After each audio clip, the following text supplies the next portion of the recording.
संजय गांधी की मौत। जी, संजय गांधी की मौत, जिसके बारे में आप ये बात कह रहे हैं किताब में भी कि आपको पता ये चल रहा है कि केजीबी का भी हाथ रहा। देखिए, मैंने नहीं कहा, ये आरोप जो है वो मेरे अकबर डंपी जो कि संजय गांधी के बहुत करीबी थे, मिसेस गांधी की भी गाड़ी वही चला के ले जाते थे, उनके ड्राइवर भी थे, उनके जैसे सारथी जिन्हें कहना चाहिए, सारथी थे उस बुरे वक्त में जब सबने साथ छोड़ दिया था, उस वक्त अकबर डंपी खड़े थे उनके साथ। तो अकबर डंपी क्योंकि संजय जी के बहुत करीब थे और मेनका जी के बहुत करीब थे, और जब मेनका जी घर से निकाली गई हैं तो अकबर डंपी ने उनकी मदद की, उनके साथ खड़े रहे।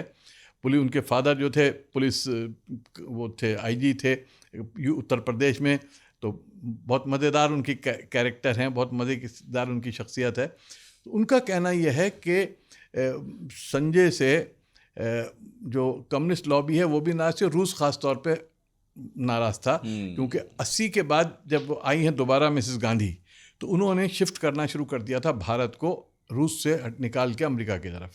रूस इस बात से नाखुश था, वो चाहता था कि भारत जो है हमारे ही प्रभाव में रहे।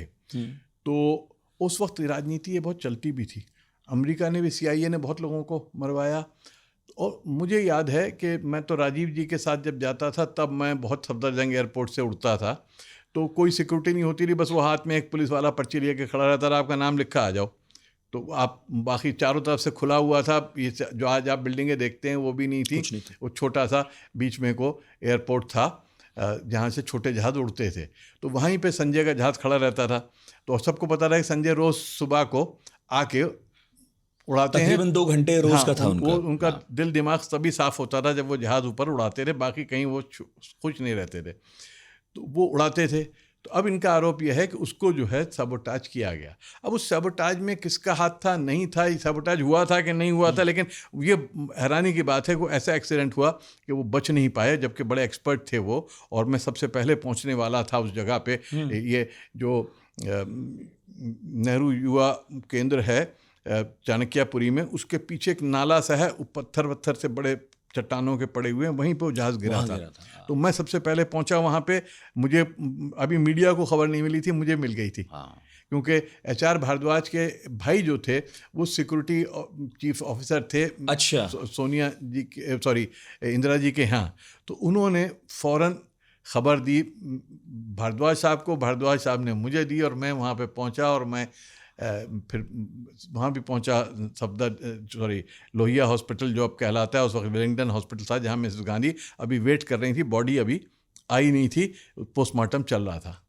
लेकिन आप, एक तो मुझे मतलब अच्छा भी लगता है, ईर्ष्या भी होती है, आप हिंदुस्तान के ऐसे महत्वपूर्ण क्षणों में कहाँ मौजूद थे और अपनी आंखों से आपने बनते देखा, इन पर हम किताबें पढ़ते हैं। मैं स्टूडेंट था पॉलिटिकल साइंस का, तो आप लोग एक चीज़ नहीं समझते, मुझे पत्रकार खाली समझते हैं। मैं पत्रकार से पहले एक पॉलिटिकल साइंटिस्ट हूँ। मैं चीज़ों को महसूस कर लेता हूँ, कहाँ ट्रेंड क्या है, कहाँ जाने वाला है। पत्रकार अभी पे चलता है, इंटेलेक्चुअल जो है वो जो हो चुका उसको एनालाइज करता है। मैं 3 एंगल से देखता हूँ चीज़ों को, एक पत्रकार की तरह, एक इंटेलेक्चुअल की तरह, और एक एक्टिविस्ट की तरह से बीच में इन्वॉल्व हो गए। तो मैं चीज़ों को महसूस, जैसे ही मुझे फ़ोन पे आया कि उसका एक्सीडेंट हो गया, कहाँ है, अच्छा, मैं भागा। मेरे पास वेस्पा स्कूटर होता था एक, उस पर को मैं दौड़ाता था, और वो उस पर मैं हर जगह पहुंच जाता था। उस वक्त जो मीडिया वाले थे, अंग्रेज़ी अखबारात के भी, वो घर बैठे ही टाइप करके अपनी, बस वो PTI से खबर आ गई, उस पर ही थोड़ा आगे पीछे जोड़ के कर लेते थे। बहुत कम रिपोर्टिंग का और जाके चीज़ों को करने का रिवाज था। राजीव गांधी की मौत की जब खबर आधी रात को मिली, मैं वो भी देख रहा हूँ, आप आधी रात को उठे हैं, और आप, नहीं, आधी रात को नहीं, 10:20-25 थे। अच्छा। और जब आप पहुंचे तब सोनिया गांधी को खबर मिल ही रही थी जब आप पहुंचे? सोनिया जी को कंफर्म नहीं हुआ था, ये खबर आ चुकी थी कि बम ब्लास्ट हुआ है। मेरे पास इंफॉर्मेशन आई कि बम ब्लास्ट हुआ है, BBC ने सबसे पहले दी है, किसी को नहीं थी। तो मैंने BBC फौरन लगाया, उसमें था कि वहाँ बम ब्लास्ट हुआ जिसमें बहुत लोग मारे गए, बहुत बड़ा ब्लास्ट हुआ है।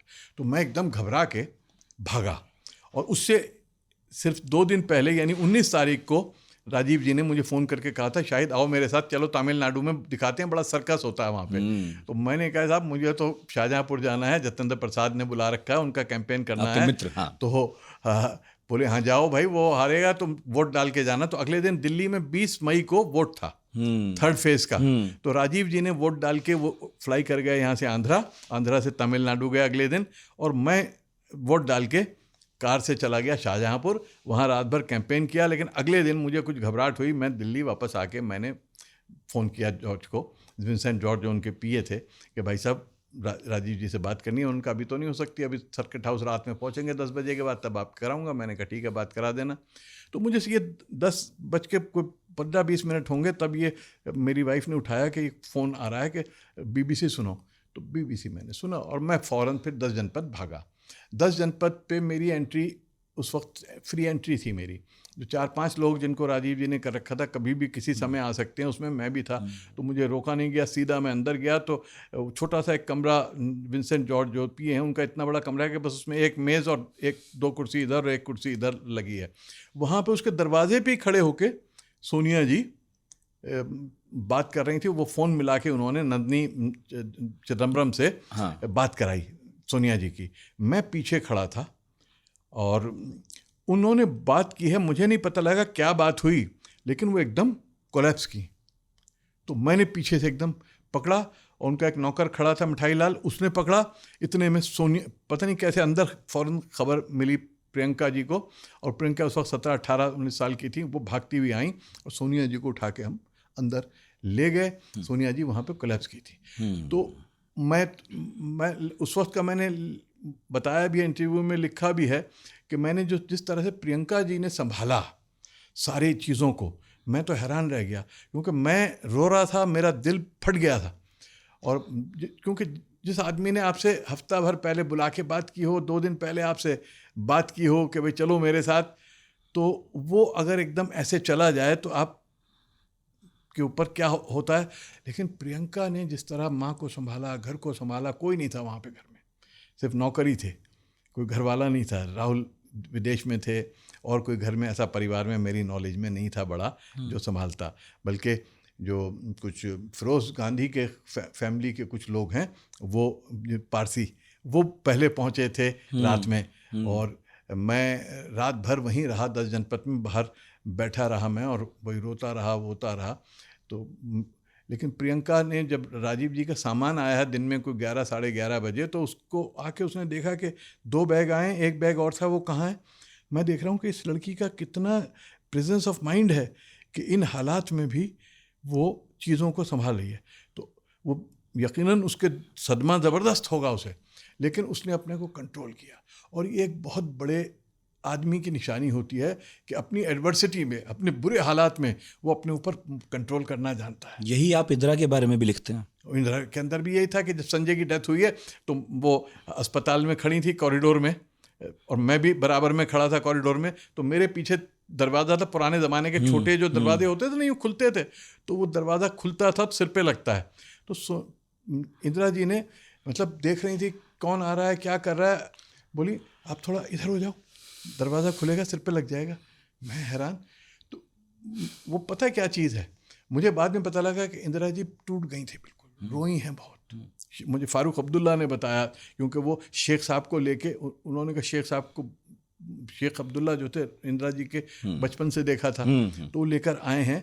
तो वो बता रहे थे कि बिल्कुल, तो शेख साहब ने उन्हें डांटा कि तू नेहरू की बेटी है, तो ये खड़े होना है, लड़ना है। तो दिल पे तो बहुत असर था, लेकिन उस वक्त उन्होंने, तो आदमी क्या करता है अपने को डाइवर्ट, जब बहुत बड़ा सदमा आता है ना, तो छोटी छोटी चीज़ों पे ध्यान देके अपने को डाइवर्ट कर लेता है। ये मैंने साइको एनालिसिस मेरा उसके बाद का है। उस वक्त तो मैं हैरान था कि कैसे कर रहे हैं, लेकिन आज मैं समझता हूँ कि उन्होंने अपने को डाइवर्ट करने के लिए, आपने बताया उसमें कि इंदिरा खड़ी हैं, तो वो फोटोग्राफर्स को हटने के लिए भी कह रही हैं, क्योंकि उधर दीवार के पार लोग देख रहे थे। और मुझे याद है कि रशियन एम्बेसडर या एम्बेसी से कोई बहुत बड़ा वाइट फ्लावर्स का बुके लेकर आया उसको, तो उन्होंने इनसे कहा, धवन साहब से, आर के धवन से, कि भाई ये यहाँ क्यों ले आए, इनको घर वहाँ पहुँचाएं।